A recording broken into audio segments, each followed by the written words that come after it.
Hello students. आज का जो लेक्चर हमने ये बनाया है ये सीबीएसई क्लास 10th और हमारा फेवरेट सब्जेक्ट है सोशल साइंस। सोशल साइंस की जो लेक्चर की सीरीज हम लोग चला रहे हैं उसमें हमने rise of the nationalism in Europe ये चैप्टर शुरू किया था और उसमें हम आगे बढ़ रहे हैं। अभी इसके पहले वाले लेक्चर में हमने जो देखा है वो है रिवॉल्यूशन ऑफ द लिबरल्स, वो पार्ट हमने देखा है। और आज के इस लेक्चर में हम 4.1 the making of Germany and Italy, इसके बारे में हम यहाँ पर आज बात कर रहे हैं। और इस लेक्चर की शुरुआत हम एक सवाल से शुरू करते हैं। एक क्वेश्चन है जिस क्वेश्चन से हम इस लेक्चर की शुरुआत करेंगे और वो क्वेश्चन हमको बुक में दिया है। वो क्वेश्चन ये है, can army be the architect of a nation? क्या आर्मी किसी देश का निर्माता, आर्किटेक्ट हो सकता है क्या? क्या आर्मी किसी देश को बना सकती है क्या? अब हमने ये तो देखा है कि आर्मी का रोल क्या होता है। आर्मी का रोल होता है देश को प्रोटेक्ट करना, प्रोटेक्शन प्रोवाइड करना, ये आर्मी का रोल होता है। नेशन बन गया और नेशन को बाद में प्रोटेक्ट करना है, उसके लिए लड़ना है, उसके लिए आर्मी है। लेकिन यहाँ पर हमारे सामने सवाल है, can army be the architect of a nation? क्या आर्मी नेशन का आर्किटेक्ट हो सकता है क्या? क्या आर्मी कोई देश को बना सकता है क्या? अब इसी सवाल को लेके हमको आगे बढ़ना है और देखना है मेकिंग ऑफ जर्मनी। अभी हम nationalism, rise of nationalism in Europe, इसमें हमने नेशन की डेफिनेशन समझ ली। उसके बाद नेशनलिज्म क्या होता है वो समझ लिया। नेशनलिज्म को कैसे स्प्रेड किया गया वो समझ लिया कि नेशनलिज्म की भावना लोगों में कैसे जागरूक की गई। राष्ट्रीयत्व ये मेरा देश है and I owe something to my country, मेरे देश के लिए मैं कुछ देना जरूरी है मुझे। ऐसे नेशनलिज्म की भावना कैसे स्प्रेड की गई वो भी बात हमने समझ ली। हमने ये देखा कि जो नेशनलिज्म है वो नेशनलिज्म पहले शुरुआत में जब नेशनलिज्म की भावना सब तरफ फैलाई गई, लोगों को नेशन ये कंसेप्ट समझाई गई, उसके पहले हमने देखा कि there was no nation state. Nation नाम की कोई चीज हुआ नहीं करती थी।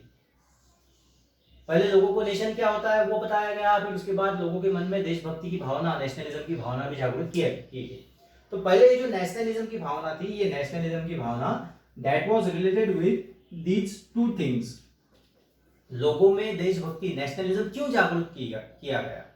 लोगों में नेशनलिज्म इन दो चीजों के लिए जागरूक किया गया। One is democracy and another is revolution. Democracy, पहले एम्परर हुआ करते थे, हमको पता है कि देयर दो नेशन स्टेट था, एम्पायर्स हुआ करते थे, राजा महाराजा हुआ करते थे, मोनार्क हुआ करते थे, एम्परर्स हुआ करते थे। तो देश की कोई संकल्पना नहीं थी। तो आर्टिस्ट ने, कवियों ने, लेखकों ने, फिलोसोफर्स ने लोगों को देश की संकल्पना समझाई। उसके बाद उनके मन में देशभक्ति की भावना जागरूक की। और ये सब किस लिए किया गया? ये सब किया गया for the sake of democracy, कि यहाँ से एम्परर हट जाए, मोनार्की हट जाए और इस देश में यहाँ पर क्या होनी चाहिए? डेमोक्रेसी आनी चाहिए। So for the sake of democracy, democracy के लिए और रिवॉल्यूशन के लिए, लोगों को तैयार करने के लिए नेशनलिज्म की भावना का इस्तेमाल किया गया। सो लोगों में नेशनलिज्म इसलिए जागरूक किया कि लोग डेमोक्रेसी के लिए तैयार हो जाए और एम्परर्स को हटा के वहां पे डेमोक्रेसी होनी चाहिए। दूसरा, रिवॉल्यूशन के लिए लोग तैयार हो जाए, इसलिए नेशनलिज्म की भावना तैयार की गई। ये था इनिशियल पीरियड में, शुरुआत के दौर में। लेकिन हमने देखा कि यूरोप में कॉन्जर्वेटिज्म आया।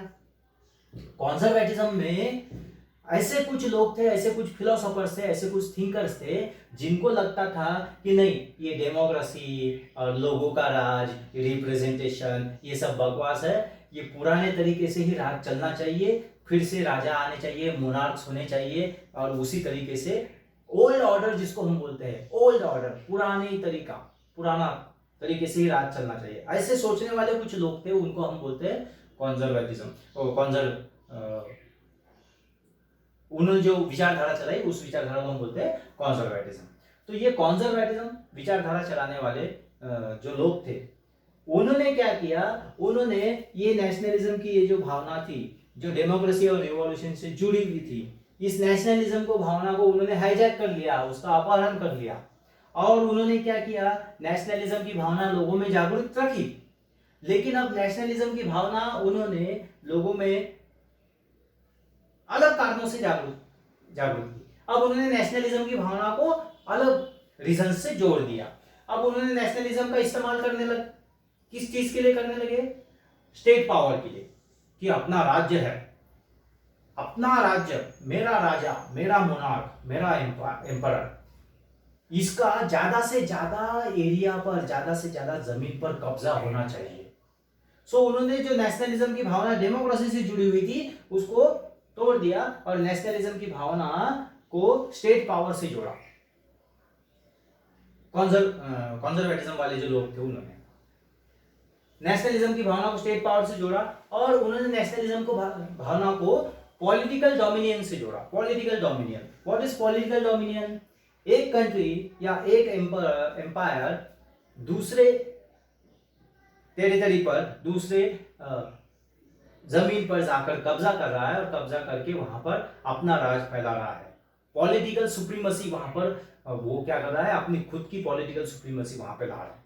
पॉलिटिकल सुप्रीमेसी मतलब कि उनका राज चलेगा वहां पे।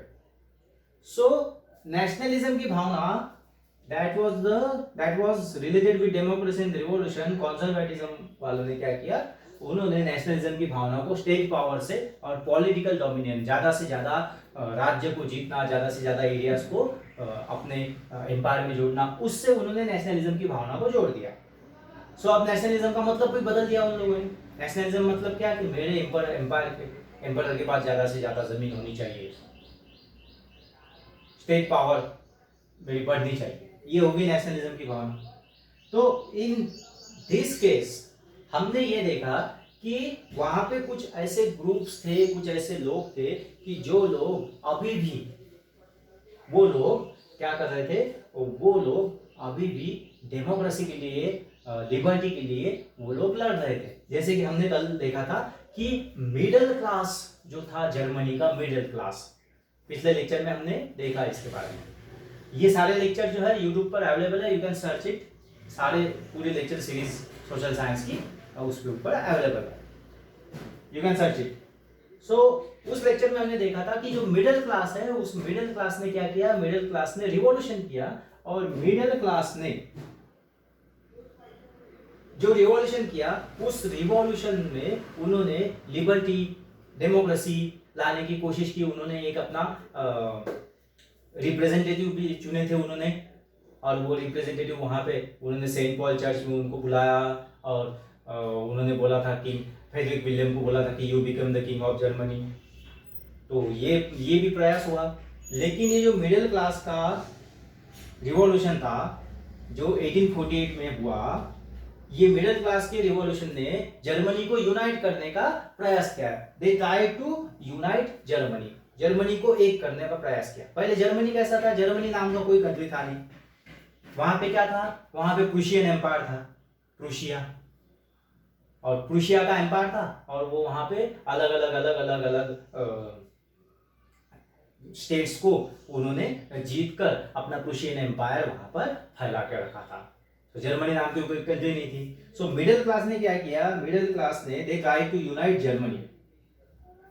ये मिडिल क्लास का रिवॉल्यूशन बहुत सक्सेसफुल होने वाला था, लेकिन ये मिडिल क्लास का revolution due to certain reasons, जो कि हमने पिछले लेक्चर में देखे, कि वो मिडिल क्लास का रिवॉल्यूशन जो है वो सप्रेस कर दिया गया। That was repressed, that middle class revolution was repressed, उसको रिप्रेस कर दिया गया। और इसको रिप्रेस किसने किया, उसको रिप्रेस करने के लिए 3 लोग साथ में आए। एक मोनार्क, वहां का जो राजा था, एम्पायर था वो। दूसरा जो मिलिट्री, और तीसरा जंकर्स। अभी जंकर्स कौन है, जंकर्स मतलब ऐसे लोग कि जो प्रूशिया में रहते हैं और वो प्रूशिया के बड़े बड़े लैंड होल्डर्स थे, जमींदार लोग, यू कैन से, जिनके पास बहुत ज्यादा खेती योग्य जमीन थी, खेती थी, बहुत बड़े बड़े जमीन उनके पास हुआ करती थी, उनको बोला जाता था junkers. they were the land owners, big land owners of Prussia। तो ये लैंड ओनर्स, ये मिलिट्री वाले लोग और मोनार्क, इन तीनों ने मिलके क्या किया, ये मिडिल क्लास का जो रिवॉल्यूशन है उसको रिप्रेस कर दिया, उसको खत्म कर दिया। सो मिडिल क्लास का रिवॉल्यूशन खत्म हो गया। उसको खत्म होने के लिए एक और रीजन है कि मिडिल क्लास को उस वक्त जो लोअर क्लास था, पीजेंट्स, वर्कर्स, फार्मर्स, उनका सपोर्ट नहीं मिला, क्योंकि वो मिडिल क्लास की डिमांड को आगे ले जा रहे थे। So any how the revolution that was led by middle class in 1848 that was repressed, उसको खत्म कर दिया गया। मोनार्क्स, मिलिट्री और जंकर्स, इन तीनों ने मिलके इसको क्या कर दिया, उस रिवॉल्यूशन को खत्म हो गया। तो फिर जर्मनी का यूनिफिकेशन जो है, यूनिफिकेशन मतलब जर्मनी को एकत्रित करना। प्रूशिया में अलग अलग स्टेट्स में जो जर्मनी बटा हुआ था उसको एकत्रित करके जर्मनी नाम का एक नया नेशन बनाना।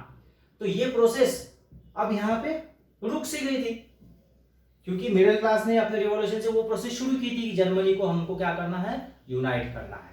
तो ये प्रोसेस वहां शुरू की थी, लेकिन अब ये प्रोसेस वहां रुक गई। लेकिन जर्मनी का यूनिफिकेशन हुआ नहीं क्या? बिल्कुल हुआ। तो जर्मनी का यूनिफिकेशन किसने किया? जर्मनी का यूनिफिकेशन करने के लिए ये प्रूशियन लोग आगे आए। अब प्रूशिया में ये थॉट आगे बढ़ने लगा कि there should be a nation known as Germany, Germany नाम का एक नेशन वहां पर होना चाहिए। तो करेगा कौन? जो मिडिल क्लास था, जो मिडिल क्लास ने रिवॉल्यूशन किया था जर्मनी बनाने के लिए, unification for the unification of Germany, वो हो नहीं पाया। तो फिर अब कौन करेगा? तो अब वहां पर ये तीन लोग जो है वो तीन लोग आगे आए, जिसमें कौन था? जिसमें Otto von Bismarck. Otto von Bismarck, he was the chief minister of Prussia. Prussia का चीफ मिनिस्टर था वो, प्रूशिया का chief minister Otto von Bismarck. Otto von Bismarck ने क्या किया?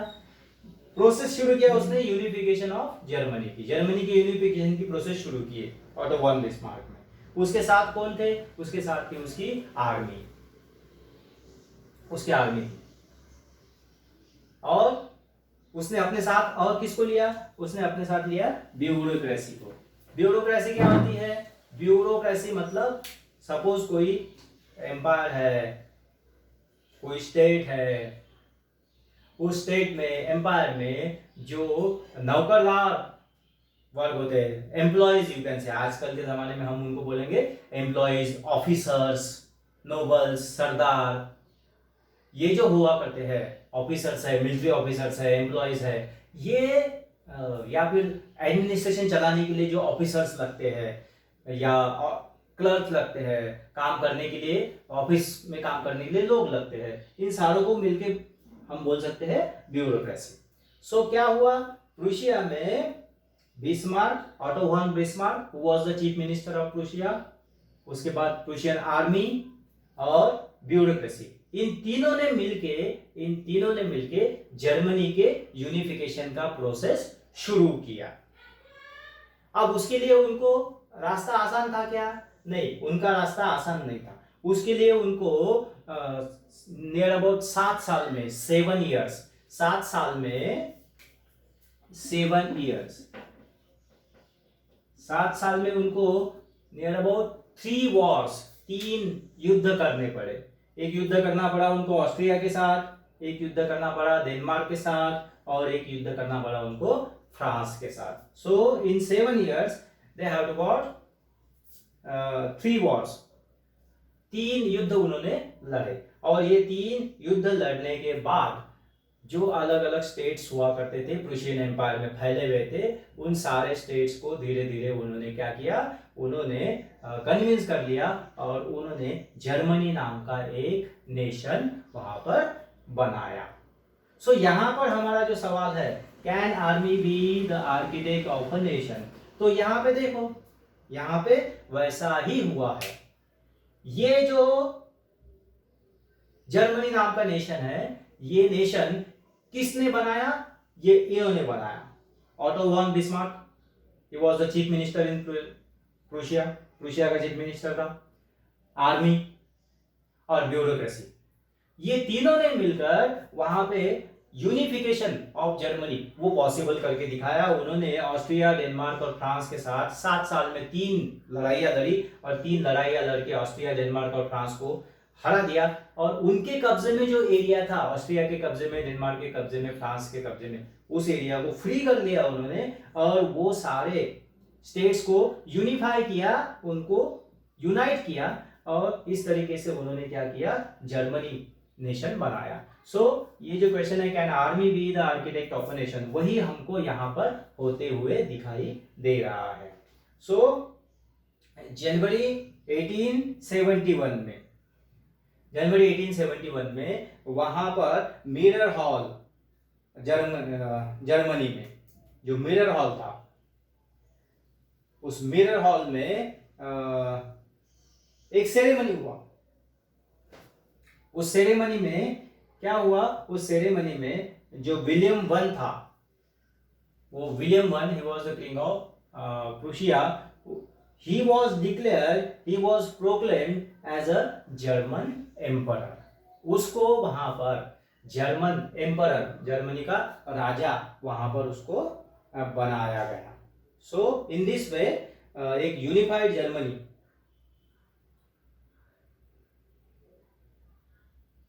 वहां पर तैयार हो गई।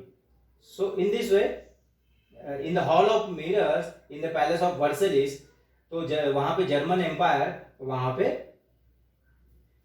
डिक्लेयर किया गया एंड कैसर विलियम वन जो है, he was proclaimed as a German emperor। In this way unification of Germany could become possible।